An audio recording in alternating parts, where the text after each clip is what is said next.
Olá, seja bem-vindo a mais uma emissão do Lado Lunar. O meu convidado de hoje é natural de Bragança e sempre se interessou pela área de reabilitação e acessibilidade humanas. Falo-vos de Francisco Codino. Olá, professor, seja muito bem-vindo ao Lado Lunar. Obrigado pelo convite também. A UTAD foi pioneira na criação do curso de Engenharia de Reabilitação e Acessibilidade Humanas. Como decorreu todo o processo? Bem, este processo de criação, de facto, foi um projeto, diria, de médio prazo. Houve, principalmente a partir de 1999, princípios de 2000, a intenção da Universidade em investir no conhecimento no domínio da engenharia da reabilitação.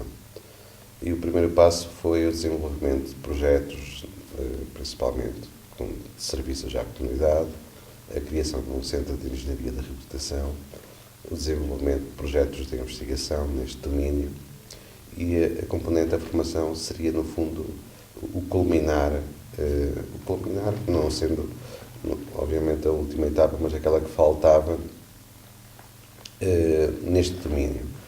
Portanto, essa formação foi pensada e foi estudada ao longo do tempo. A área do conhecimento foi praticada tanto a nível de serviços e de contacto com situações reais como a nível de investigação e, portanto, surgiu como um projeto ambicioso que tivemos tanto para a Universidade como para o país. Professor, o CERTIC está a funcionar desde 2001, faz exatamente este ano 10 anos. Que tipo de investigações têm sido implementadas e quais são as suas principais funções? Bem, como eu disse, o centro, de facto, serviu no fundo de alavanca, digamos, do conhecimento nesta área e mesmo a nível de aquisição de equipamentos. Esse centro teve inicialmente como uma preocupação a parte da prestação de serviços à comunidade. Serviu também de suporte à investigação e hoje em dia também serve de suporte à própria formação, tanto a nível de equipamentos como a nível dos projetos com que estamos envolvidos, permite-nos envolver também os próprios alunos em projetos de diversa natureza. Na área da engenharia da reabilitação nós temos, se quisermos simplificar, dois grandes domínios, no domínio das tecnologias de informação e comunicação e outro mais vocacionado para a parte da mobilidade e da manipulação. A área que tem sido privilegiada e onde o Departamento de Engenharias tem mais competências é no domínio das tecnologias de informação e comunicação. E, portanto, o principal foco inicial foi, de facto, fazer a investigação de como tornar as tecnologias de informação e comunicação mais acessíveis, desde a internet ao desenvolvimento de software, produtos e serviços de telecomunicações, a própria televisão, a criação de serviços suportados também nessas tecnologias de informação e comunicação. E hoje em dia também temos alguns projetos mesmo também vocacionados para a mobilidade, nomeadamente pessoas cegas ou com baixa visão, mas também suportados em tecnologias de informação e comunicação. Portanto, esse tem sido a área de investigação mais forte a nível do CERTIC.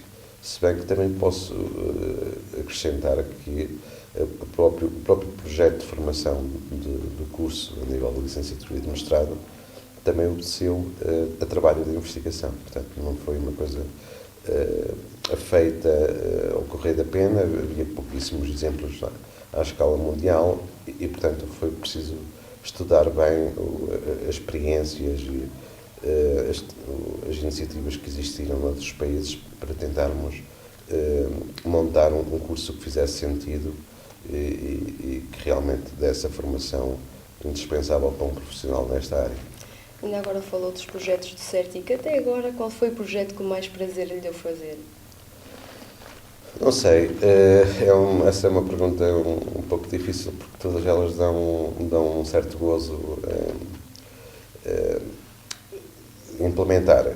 Penso que, independentemente do prazer pessoal, penso que houve algumas iniciativas que fizeram escola, nomeadamente um dos serviços que nós implementamos foi o apoio às escolas do ensino básico, a integração de crianças com necessidades educativas especiais.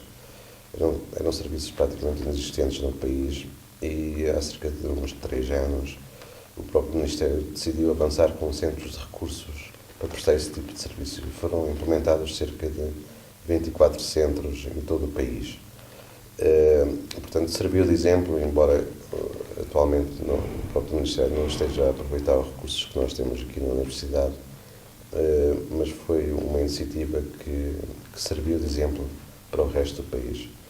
Outra que poderia mencionar-se é foi o apoio nos hospitais, doentes acamados, a utilização, levar lá as tecnologias de informação e comunicação, não só para favorecer parte da comunicação a nível pessoal, a nível presencial, como à distância. Foi um projeto que na altura fica conhecido pelas ciber-enfermarias e que começou nos hospitais de Trás-os-Montes e desde então tem decorrido também várias iniciativas similares.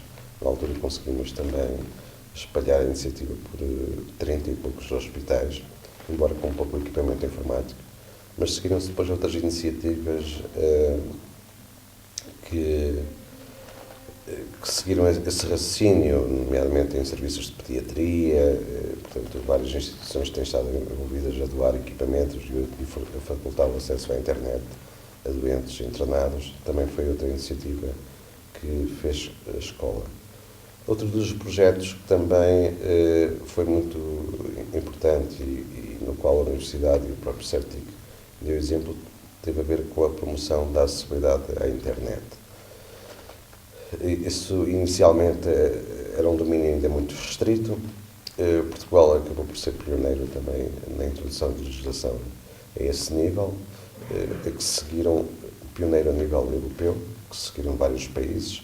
Hoje em dia ensina-se esse tipo de conhecimentos a cursos na área da informática, que a UTAD também foi uma das primeiras universidades a introduzir, se não a primeira, a introduzir disciplinas nos cursos de informática sobre acessibilidade às tecnologias e, portanto, isso também se propagou a uma escala bastante grande. Não foi só a nível nacional, também temos orgulho em aqui termos dado os primeiros passos. Sei que foi condecorado em 2006 pelo então Presidente da República, o Dr. Jorge Sampaio. O que sentiu nesse momento?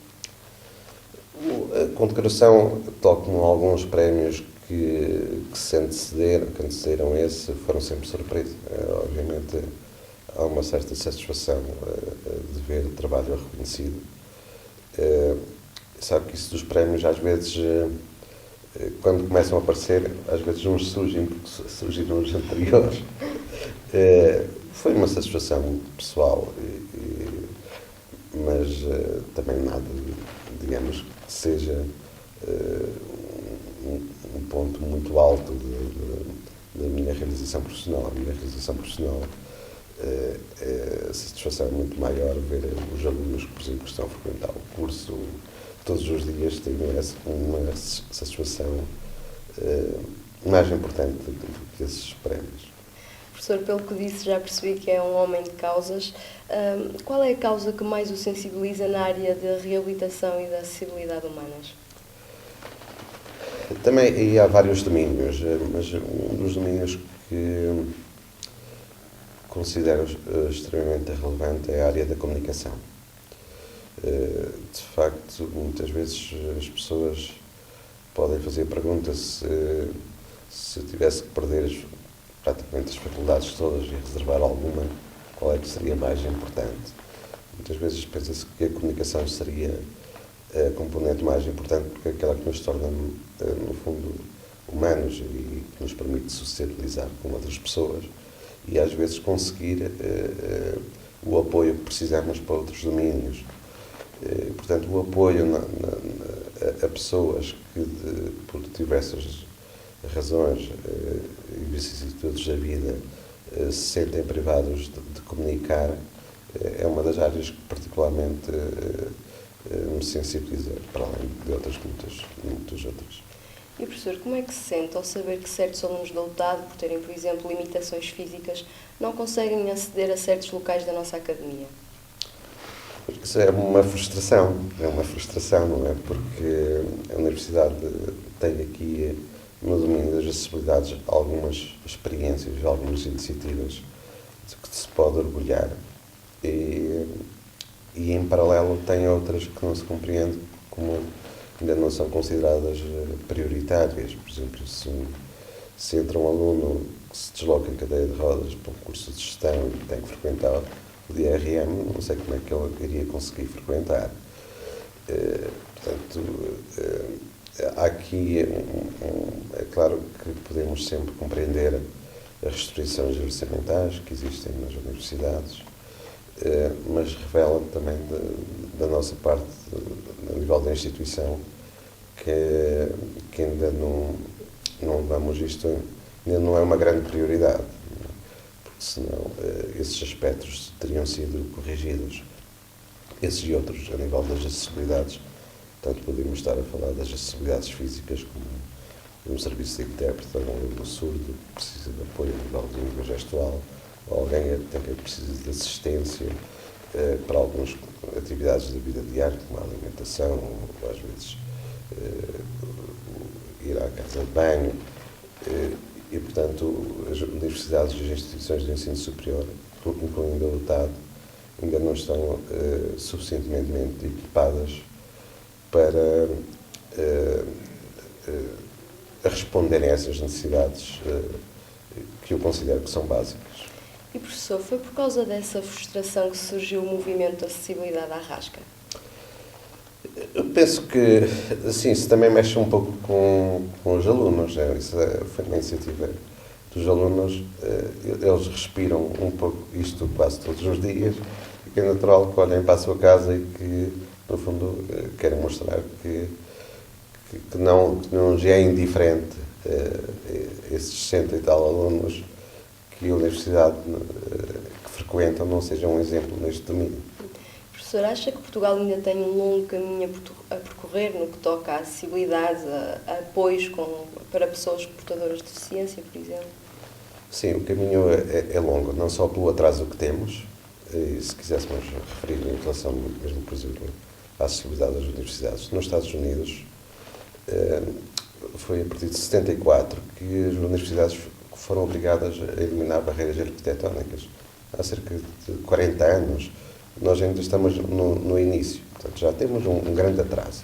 E depois é preciso compreender que o problema da acessibilidade está sempre a surgir, nomeadamente com a introdução de novas tecnologias, de serviços que por vezes não são pensados a ser utilizados por todos. E portanto, é uma problemática que tem que estar sempre a ser reconquistada e não para. Portanto, o problema das acessibilidades físicas, que às vezes é o mais fácil de compreender e mais visível, esse, diria que dentro de, se calhar, 2 décadas, entraremos já num estado maduro a esse nível, mas a nível das tecnologias e dos serviços, aí vai ser uma batalha permanente. Professor, qual o seu lado lunar? O lado lunar, na perspectiva daquilo que penso que às vezes é mais só para eu, é às vezes a indiferença aos problemas e ao sofrimento das pessoas. Professor, muito obrigada pela sua presença no programa. Obrigado, eu. Para a semana cá estarei com um novo convidado e novas histórias. Conto consigo. Até lá!